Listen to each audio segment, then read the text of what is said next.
Welcome to the Insta Review podcast where we discuss weekly NFL news, injury reports, fantasy football, upcoming game predictions, sports betting lines, and much, much more. We'll be hearing from our analysts on the latest from around the National Football League. Week 5 is almost in the books as we record before the huge Monday night game between the Indianapolis Colts and the Baltimore Ravens. We are starting to get a picture of who will be the contenders throughout the season. To share a brief recap of Week 5, we have our NFL news analyst, Leon Terrion, on to tell us some key points. Thank you, Nick, for having me back. Week 5 was filled with big plays all around the league. First, the Packers and Bengals game was a complete mess. Mason Crosby and Evan McPherson both missing 6 kicks combined. The game should have been over much earlier, but Crosby was able to redeem himself. So Aaron Rodgers is still continuing to win in Green Bay while Jamar Chase continues on his Offensive Rookie of the Year campaign. The Tampa Bay Buccaneers dominated the Miami Dolphins with a score of 45-17. Tom Brady with 411 yards passing and 5 touchdowns. Mike Evans and Antonio Brown continue to find success in this offense. I'm happy to see Brown build a connection with his QB because he looks like he's back in his prime. Next up, unfortunately, my Giants lost to the Cowboys. Injuries all over the G-men offense. Daniel Jones, Kenny Gallaudet, and Saquon Barkley were all injured. But Kadarius Toney did step up with 10 catches and 189 yards. Trayvon Diggs also locked down the Giants, getting his 6th interception in 5 games this season. In Dallas's victory, along with the offense dominating, they are poised to take the NFC East, led by Dak Prescott and Ezekiel Elliott.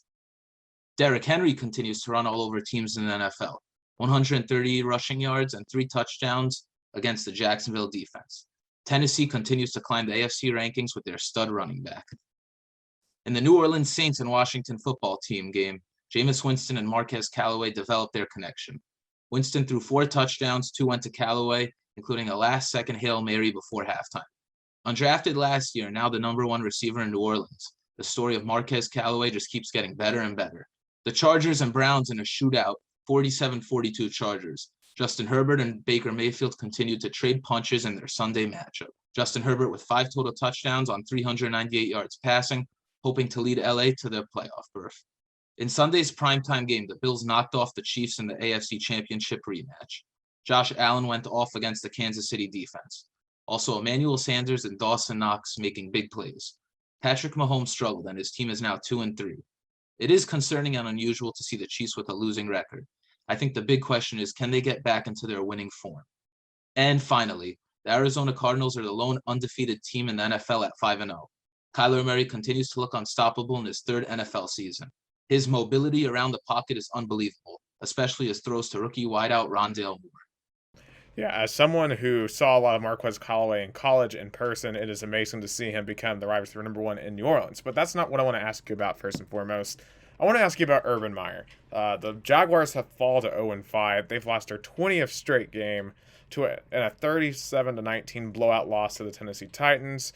So with everything that's been going on with him over the past week, and then adding another blowout loss to a division rival, is Urban Meyer's time done in Jacksonville? I mean, there's been a lot of people calling for his job already, only 5 games in, due to not just what's been going on the field, but what's been going on off the field. Yeah, I think he's going to be fired eventually, whether if it's soon, before they even win 1 game, or even at the end of the season. I think that really distracted the players from performing their best on the team. I think Trevor Lawrence does deserve better because he is somebody that is going toe-to-toe with these teams, even though he's losing. So they're going to get a new coach in there eventually. Yeah, so kind of just circling back around to the Chiefs. Is it DEFCON 1 time in Kansas City? I mean, they're 2-3. The 2-time reigning AFC champion, Super Bowl champion 2 years ago, runner-up last year. They're 2-3, have the worst defense in the NFL.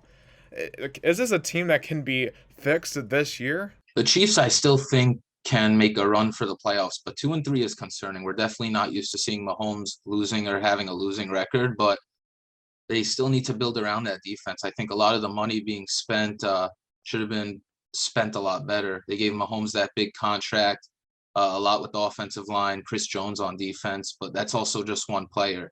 So they don't really look as strong as last year, and that could be concerning because they have a big reputation in the league and everybody expects them to be at the top of the AFC, but it looks like other teams are chasing them, like the Bills, like the Ravens, like the Chargers. So I'm not sure if Kansas City could even get back in the AFC Championship, to be honest. Thank you, Leon, for giving us a rundown of some of the top NFL headlines after Week 5. We'll talk to you here in a little bit for your Player of the Week. Thank you for having me on. Unfortunately, with the action comes numerous injuries, and Week 5 had a ton of them with some big consequences. With an injury report, here is Oscar Arango. Thank you, Nick. Yeah, just like you said, Week 5, we saw a lot of superstars go down. Let's take a look at what happened and how this will affect them. Starting off with the Seahawks, they major loss losing Russell Wilson, their quarterback, due to a finger injury. He had an extension tendon rupture, and it's right now it's being reported that he'll miss 6 to 8 weeks. Next guy up, coming right to help cover for him, was Geno Smith. Geno Smith covered pretty good, filling in for Russell Wilson, and we might be able to see him again next week. Hopefully he gets a little bit better. Bengals, Joe Burrow got hurt with them. He kind of reported, there were reports that said he had a throat contusion after the game. He went to the hospital. Seems that there are no issues with that. He's been cleared, and he was at the stadium today. The Giants, they suffered a lot of big injuries with Saquon Barkley, a running back, Daniel Jones, and Kenny Gallaudet, just like Leon said. Saquon Barkley stepped on one of his teammates' shoes on his foot, and his ankle just went. They reports of swelling, so he'll be out for about 2 to 4 weeks. X-rays show that there's no fracture. Coming up right behind him will be Devontae Booker, filling in for him next week. Daniel Jones, quarterback, seems he had suffered a concussion. Took a really big hit from a defender for the Cowboys. He may be missing 1 to 2 weeks based on the concussion protocol. Look for Mike Glennon to fill in for him. Kenny Gallaudet, big loss here with the wide receivers. They're already disseminated team. They already lost Darius Slayton and Sterling Shepard. Kenny Gallaudet had a hyperextended knee. He might miss 1 to 2 weeks. Look for Kadarius Toney to step up and do his job. He's the only guy left, I think, to do it. Patriots lost Damian Harris, their lead back. He's been looking for the last couple of weeks. He suffered a rib injury. As of now, there's no timetable yet. Ramondre Stevenson will be filling in. Again, this is an offense that Bill Belichick uses everybody all the time, so don't think Ramondre Stevenson is going to have a big day coming up next week just because Damian Harris is missing. With the Chiefs, we got big injury.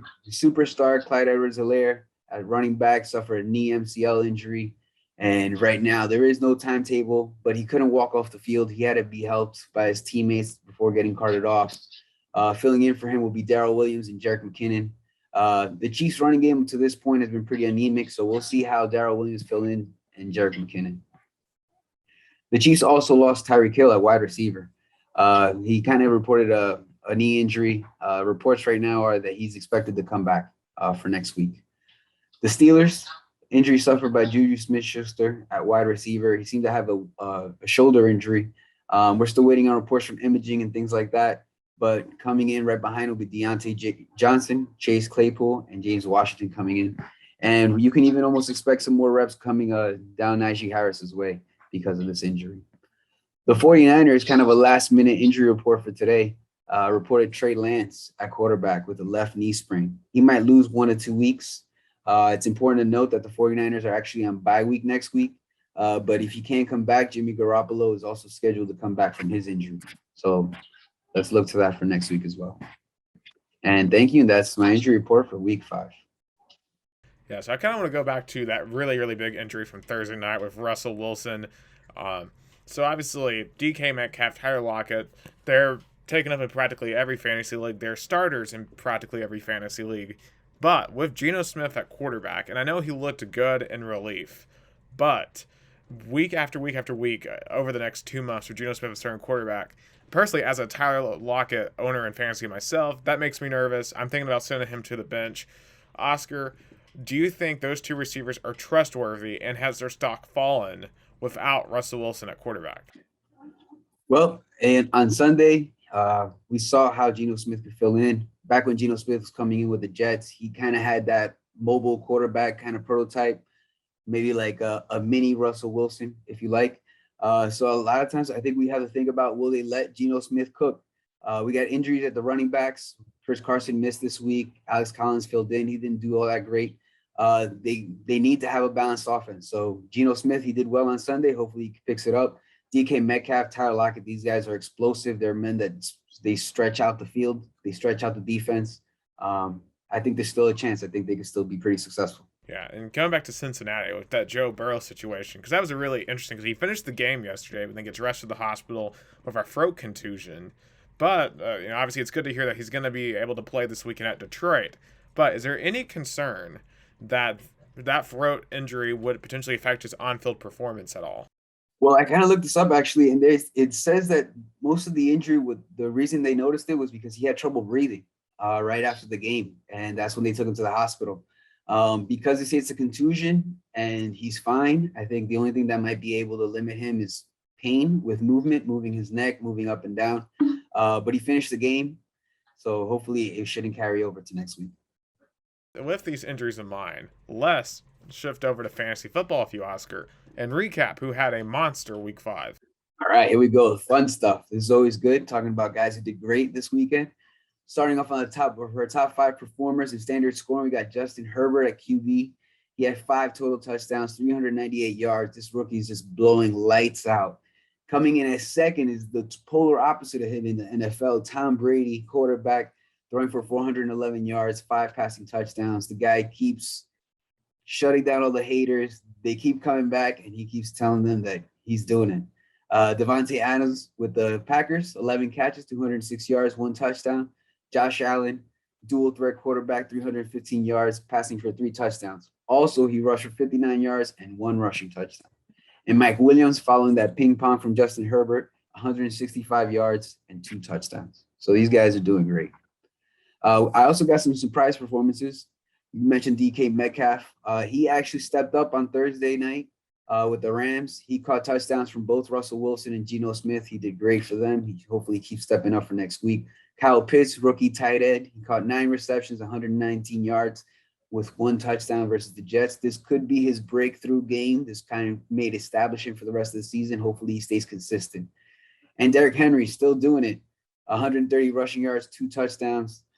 The guy basically, he's carrying Tennessee Titans on his back. He's doing awesome. Yeah, I mean, you can say that again. Derrick Henry, I mean, no other running back in the league could handle his workload. But looking ahead to week 6, who should fantasy owners be looking to on the waiver wire to improve their teams? Right. Well, here we got Kadarius Toney from the wide receiver with the Giants. He's been shot up to the top of the depth chart right now because of all the injuries they have. Keep an eye on him, though, for next week. He kind of got into a fight in the 4th quarter towards the end of the game, which may lead to a suspension. But if he's in the game, he's the guy. He's the only guy. Put him in your lineup. Darrell Williams with the Chiefs. He'll be filling up for Edwards-Helaire next week. So he's got to be there. If you're an owner of Edwards-Helaire, you got to step up and get him. Devontae Booker filling in for Saquon Barkley with the Giants. He's also another top pick, a top fill-in for next week. Ramondre Stevenson with the Patriots. He'll be filling in for Damian Harris. And Rondale Moore, he's been mentioned before. He's continues to get a big role as a 3rd wide receiver in this explosive offense. I think he's definitely a guy we should be looking to as well. Absolutely, and kind of going off the Cardinals too, our staff pick of the week for waiver wire. If he's not taken in your league, James Conner. Now, obviously, he was this number 1 running back in Pittsburgh for years, but came over to Arizona. Has been sharing the backfield with Chase Edmonds.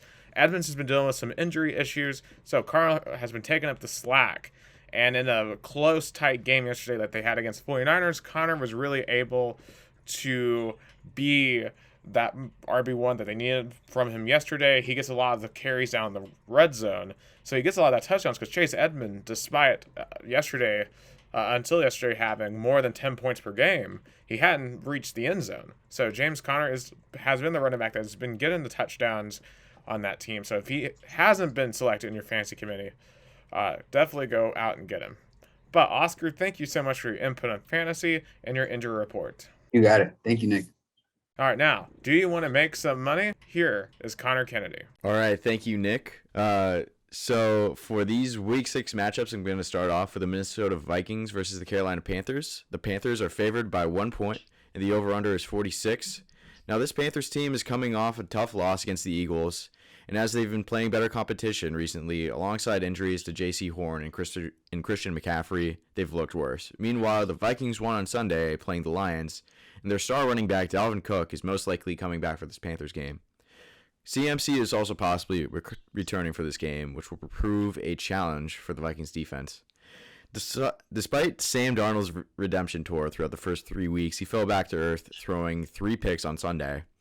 And I trust Kirk Cousins more to carry his team to a win on Sunday.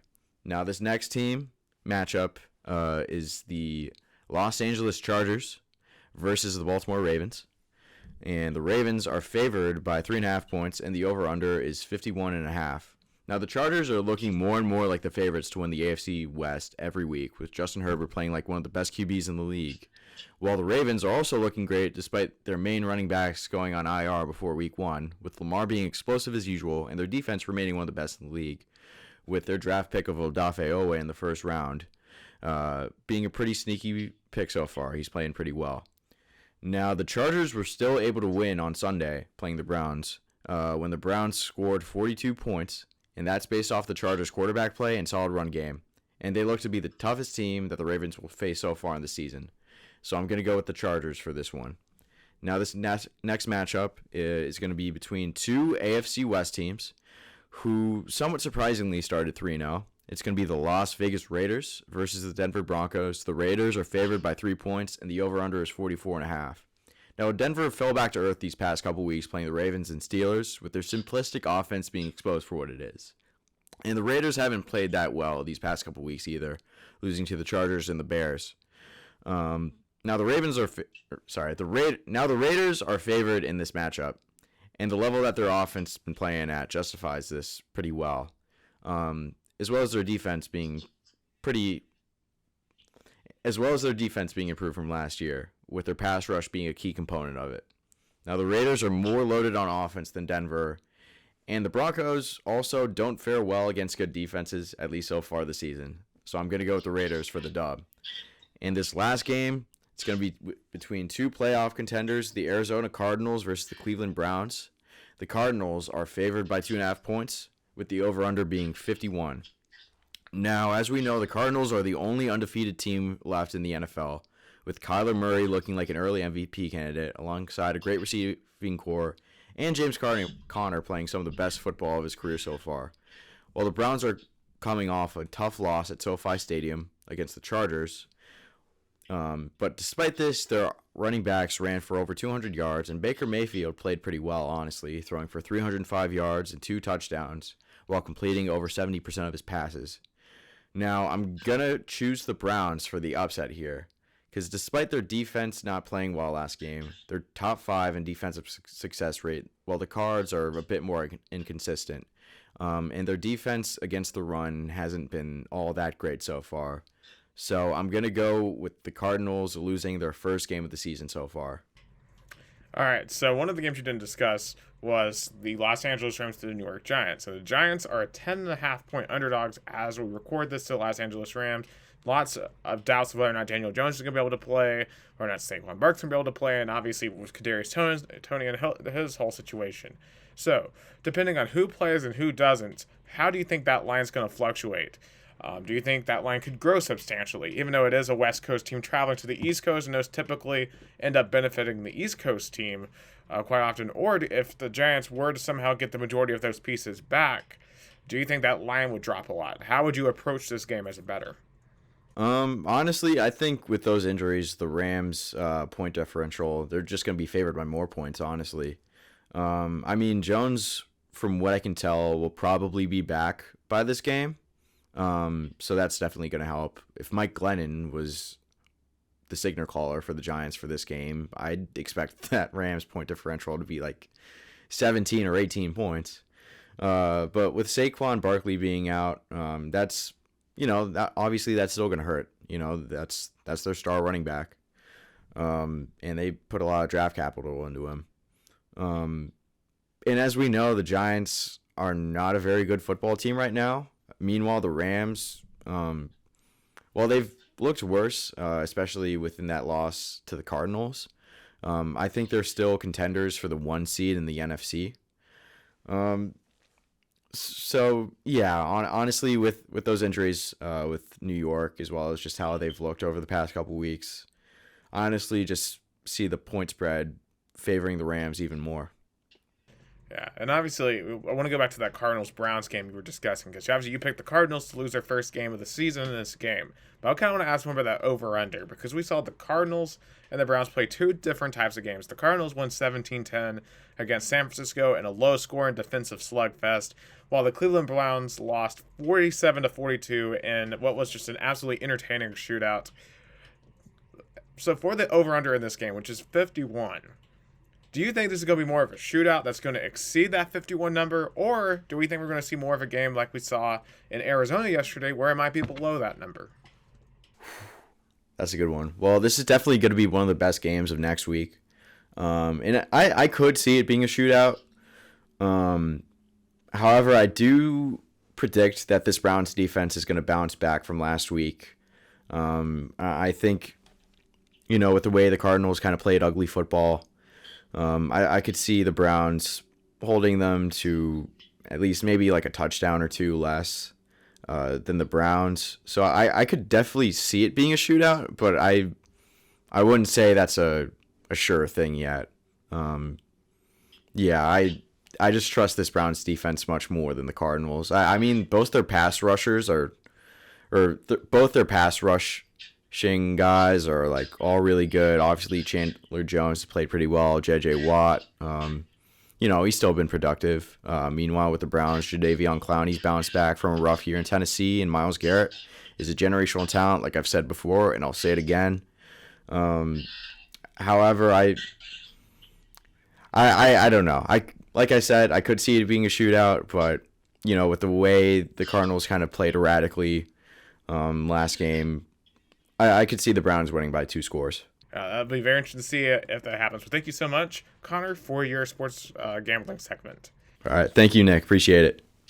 But now it is time for the segment that we've all been waiting for to end out this week's episode of the Instant Review podcast. We are going to go around the room and do the Player of the Week segment in the order that everyone appeared. We're going to start off with the guy who brought us the NFL news to begin this podcast, Leon. Who is your Player of the Week? And actually, I should say Players of the Week, because I know you have more than one. Yeah, this was a tough decision, but I had to go with Brady for 5 touchdowns and Antonio Brown with 2. They dominated the Miami Dolphins, and Antonio Brown really looks like he's back in his prime, back when he was in Pittsburgh several years back. I'm really happy to see him come into his own with this team. And on the other side of the ball, Trayvon Diggs with 6 interceptions in 5 NFL games. I know it's tough to see my Giants lose, but he's my early prediction to win Defensive Player of the Year. 6 interceptions. He may be able to get 12 by the end of 17 games. Yeah, Trayvon Diggs, he's been a revelation this year. Oscar, who is your Player of the Week? Thanks, Nick. My Player of the Week is Dak Prescott. He had 302 yards and he threw for 3 touchdowns. It's a great performance, but that's not the only reason why I picked him. This is the anniversary of his season-ending injury from last year where he hurt his ankle. He came back. He was explosive. He led the Cowboys to his rival Giants, and he also secured their position at the top of the NFC East. So congratulations, Dak. All right, thank you, Oscar. All right, Connor, who is your Player of the Week? So I'm going to go with Devontae Adams. In his game against the Bengals, he caught 11 passes for 206 yards, which is a career high for him, and 1 touchdown. One of those passes being a season-long 59-yard catch at the start of the fourth quarter. It's also the 16th time in Devontae Adams' career that he's had at least 10 receptions in a game. Yeah, just an absolutely insane career that he's had. But now I will wrap it up with my Player of the Week. Justin Herbert, quarterback for the Los Angeles Chargers. This dude put on a show yesterday. 26 of 43, 398 yards, had 5 total touchdowns, 4 passing, 1 rushing, and led that comeback 47-42 win over the Cleveland Browns, which is a good defense. I did not see them scoring 47 yesterday. That Los Angeles Chargers offense is absolutely humming with him and Austin Eckler, Mike Williams. Brandon Staley has completely changed the culture of this team. They are no longer blowing close games. They are finding ways to win close games. And that makes the Los Angeles Chargers an absolutely scary team to play. And right now, as we've said multiple times throughout this podcast, the favorites to win the AFC West. And who knows? Obviously, the Buffalo Bills are the favorite to win the AFC. The Chargers might be their biggest threat. But anyway, with that being said, that's a wrap for the Insta Review podcast for week 6. Thank you once again for watching our podcast. We will see you next week when we recap all NFL-based news, injury reports, fantasy predictions, and much, much more after week 6 of NFL action. For the Insta Review podcast, I'm Nicholas Hill, and thank you so much for watching. Take care.